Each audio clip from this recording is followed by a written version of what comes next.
हाय बच्चों, हम पिछली क्लास में जो बात कर रहे थे वो गोलीय दर्पण और गोलीय दर्पण की जो वक्रता, त्रिज्या और फोकस दूरी थी उसके में संबंध अपन ने किया। अर्थात r बराबर क्या होगा 2f, r बराबर क्या होगा 2f। अर्थात अपन दूसरी तरीके से बोले कि f बराबर क्या हो जाएगा r/2 हो जाएगा। आज हम पढ़ेंगे कि गोलीय दर्पण के द्वारा जो प्रतिबिंब जो बनते हैं का निर्माण जो होगा वो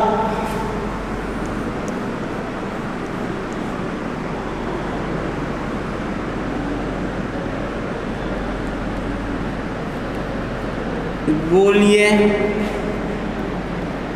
दर्पण द्वारा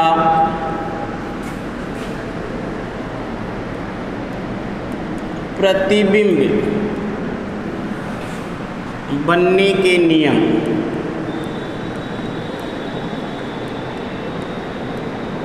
अब देखो यहाँ पर अगर ये है तो यहाँ पर जो है अपन को क्या करना पड़ेगा, जितने भी नियम अपन पढ़ेंगे 3 या 4 नियम जो हैं, 2 नियम जब मिलेंगे तो ही किसका निर्माण होगा, प्रतिबिंब का निर्माण होता है। तो पहले अपन एक एक करके देखते हैं। सबसे पहले जो है तो पहला नियम क्या बोलता है, जब प्रकाश की किरण मुख्य अक्ष के समांतर होती हुई, तो जैसे मान लो कि ये कौन सा दर्पण है, ये मान ले उत्तल दर्पण है, और सॉरी अवतल दर्पण है। ये अवतल दर्पण में ये क्या हो जाएगा, बिंदु P हो जाएगा ध्रुव, ये बिंदु क्या हो जाएगा F, और ये बिंदु क्या हो जाएगा यहाँ पर C। ये जितनी दूरी ये सेम होगी, ये दूरी और ये दूरी दोनों क्या होंगी, बराबर होगी। अब इसमें अपन नियम क्या है कि जब प्रकाश की किरण मुख्य अक्ष के समांतर होती हुई दर्पण के ऊपर आपतित होती है तो दर्पण से परावर्तन के पश्चात फोकस बिंदु से गुजरती है या गुजरती हुई प्रतीत होती है। तो उत्तल दर्पण अवतल दर्पण की बात करते हैं यहाँ पर। तो अवतल दर्पण जो है, इस अवतल दर्पण में क्या होगा कि प्रकाश की किरण जो है वो कहाँ से गुजरेगी, फोकस बिंदु से गुजरती है या गुजरती ही प्रतीत होती है। अगर इसी की बात करते हैं किसमें, उत्तल दर्पण में, तो ये उत्तल दर्पण है, इसमें ये परावर्तक पदार्थ का लेप किया जाएगा। ये मुख्य अक्ष है, इसको अपन पीछे की तरफ बढ़ाएंगे क्योंकि इसमें अब ये जो है यहाँ पर देखो, ये मान लो F है, ये C है, जितनी दूरी ये होगी उतनी दूरी पर यहाँ पर F होगा और उतनी दूरी पर यहाँ C होगा। अब देखो जब प्रकाश की किरण जो है मुख्य अक्ष के समांतर होती हुई दर्पण के ऊपर आपतित होती है तो परावर्तन के पश्चात यहाँ पर जो है इस तरीके से, क्योंकि इसमें फैलेगी प्रकाश की किरण, और जब इसको अपन पीछे की तरफ बढ़ाया जाता है तो ऐसा लगता है कि ये कहाँ से होती हुई आ रही है, ये फोकस बिंदु से, इस तरीके से। तो ये प्रकाश की किरण जो है ये इस तरीके से प्रतीत होती है, किसमें, उत्तल दर्पण में।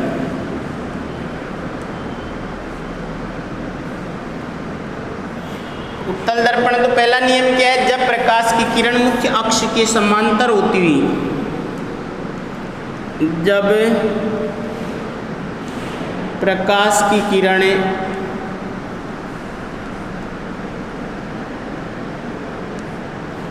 मुख्य अक्ष के समांतर होती हुई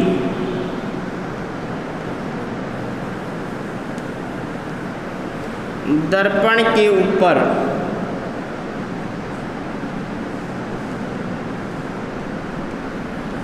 आपतित होती है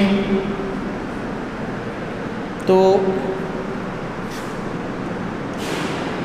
परावर्तन के पश्चात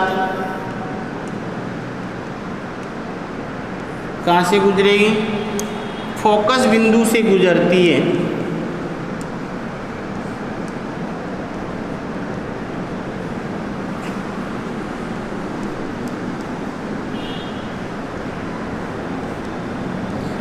या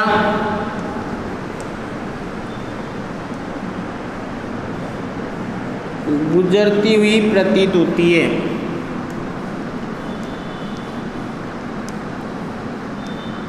तो वास्तव में किसमें गुजरती है, अवतल दर्पण में। गुजरती प्रतीत किसमें होती है, उत्तल दर्पण में। तो जब प्रकाश की किरण मुख्य अक्ष के, ये क्या है मुख्य अक्ष,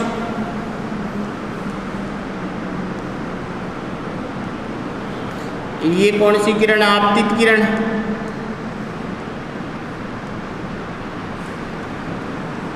और ये कौन सी? परावर्तित किरण।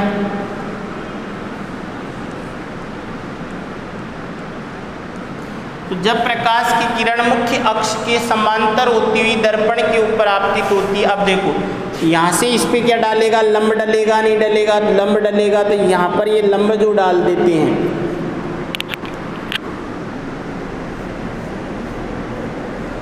ये क्या है? लंब है। और यहाँ पर ये कोण और ये दोनों कोण, ये तो कोण क्या हो जाएगा? आई, और ये कोण क्या हो जाएगा? आर, अर्थात आपतन कोण और परावर्तन कोण हो जाएगा, नहीं हो जाएगा? तो इसी तरीके से यहाँ पर जो है ये किरण भी कौन सी है? आपतित किरण। ये नियम समझ में आ गए तो अपन इनके प्रतिबिंब जो है आसानी से बना सकते हैं। परावर्तित किरण, और ये क्या है? मुख्य अक्ष। तो इसमें फोकस बिंदु जो है वो ये है, अर्थात यहाँ से गुजरती हुई क्या होगी? प्रतीत होती है, अर्थात इधर से आती ही प्रतीत होती है कौन? प्रकाश की किरण। परंतु वास्तव में तो ये कहाँ? इधर तो गई ही नहीं, ये तो यहीं से टकरा कर कहाँ गई? इधर गई नहीं गई। तो ये पहला नियम था। अगर दूसरे नियम की बात करते हैं अपन, तो दूसरे नियम में क्या हो जाएगा? इसका विपरीत हो जाएगा। जब प्रकाश की किरण फोकस बिंदु से होती हुई दर्पण के ऊपर आपतित होती है, दूसरा नियम, तो ये मान लो कौन सा दर्पण है? अवतल दर्पण। और अवतल दर्पण में ये क्या है? मुख्य अक्ष, ये P, ये क्या है? F, और ये क्या है? C। अब देखो दूसरा नियम क्या बोलता है? ये बोलता है कि जब प्रकाश की किरण फोकस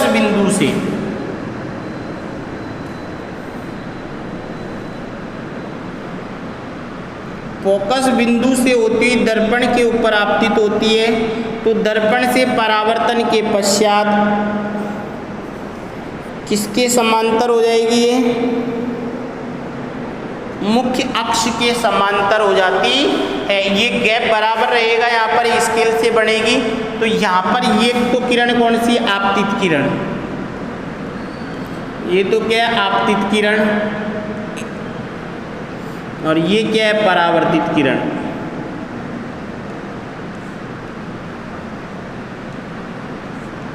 अर्थात जब प्रकाश की किरण है, तो इसमें क्या है?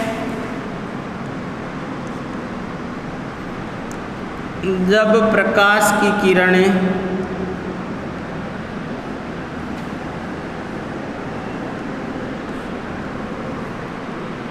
मुख्य अक्ष के समांतर होती हुई किसके ऊपर? दर्पण के ऊपर आपतित होती है,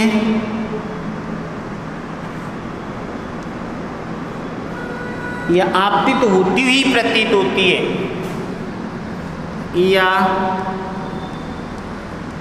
आपतित होती हुई प्रतीत होती है, तो उसे क्या कहेंगे? होती है तो परावर्तन के पश्चात, मैं यहाँ लिख देता हूँ, इसको इधर लिख देता हूँ यहाँ, तो परावर्तन के पश्चात, तो परावर्तन के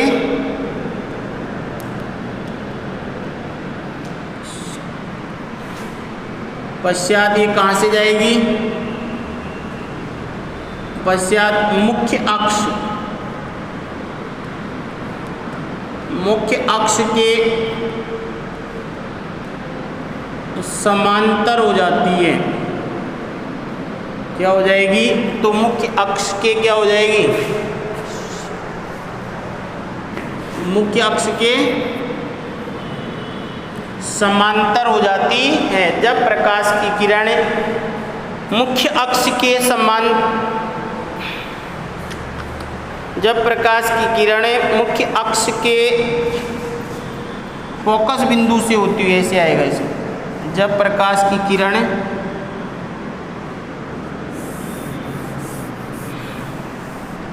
फोकस बिंदु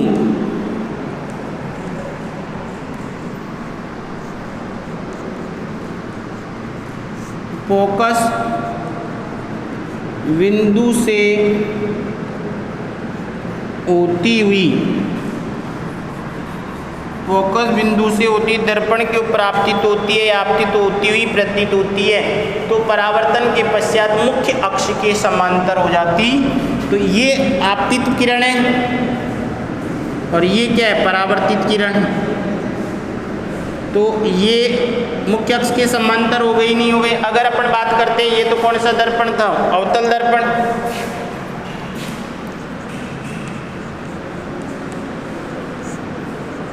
ये तो क्या, अवतल दर्पण। अवतल दर्पण की अगर बात करेंगे तो अवतल दर्पण में तो क्या होगा, एक प्रकाश की किरण जो है मुख्य अक्ष के समांतर हो जाएगी परावर्तन के पश्चात में, अर्थात जब प्रकाश की किरण मुख्य अक्ष के से होती जब प्रकाश की किरण फोकस बिंदु से होती हुई दर्पण के ऊपर आपतित होगी, तो दर्पण से परावर्तन के पश्चात कहाँ से, मुख्य अक्ष के क्या हो जाती है, समांतर हो जाती है। अगर इसी को अपन बात करें किसमें, अवतल दर्पण में, तो ये उत्तल दर्पण हो गया और ये क्या हो जाएगी, मुख्य अक्ष। ये बिंदु क्या हो जाएगा, F, और ये बिंदु क्या हो जाएगा, C। अब जब प्रकाश की किरण यहाँ पर आपतित होगी तो ये कहाँ से प्रतीत होगी, इस तरीके से। ये कहाँ पर,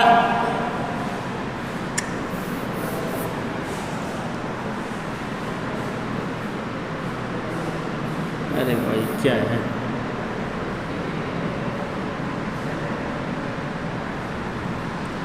तो ये इस तरीके से क्या होगी, यहाँ से आती हुई प्रतीत होगी फोकस बिंदु से, और ये जो है अब क्या हो जाएगी, मुख्य अक्ष के समांतर हो जाएगी यहाँ पर। इस तरीके से ये क्या हो जाएगी, ये तो परावर्तित किरण,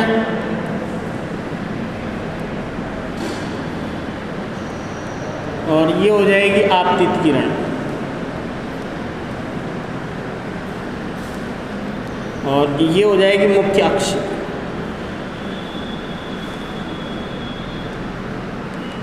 तो जब प्रकाश की किरण कहाँ से, फोकस बिंदु से आती हुई प्रतीत हो रही है यहाँ पर, और परावर्तन के पश्चात मुख्य अक्ष की क्या हो रही है, समांतर हो जाती है, तो ये कौन से होती हुई प्रतीत जो होगा वो तो उत्तल दर्पण में होगा, और वास्तव में जो होगा वो किस में होगा, अवतल दर्पण में होगा। तो ये अपने दो नियम हो गए कंप्लीट। बोलिए दर्पण के प्रतिबिंब के, पहला, जब प्रकाश की किरण मुख्य अक्ष के समांतर होती हुई दर्पण के ऊपर आपतित होती है तो परावर्तन के पश्चात फोकस बिंदु से गुजरती है। दूसरा नियम क्या है, जब प्रकाश की किरण फोकस बिंदु से होती हुई दर्पण के ऊपर आपतित होती है तो परावर्तन के पश्चात मुख्य अक्ष की क्या हो जाती है, समांतर हो जाती है। क्लियर। तीसरा नियम हम लोग पढ़ेंगे नेक्स्ट क्लास में।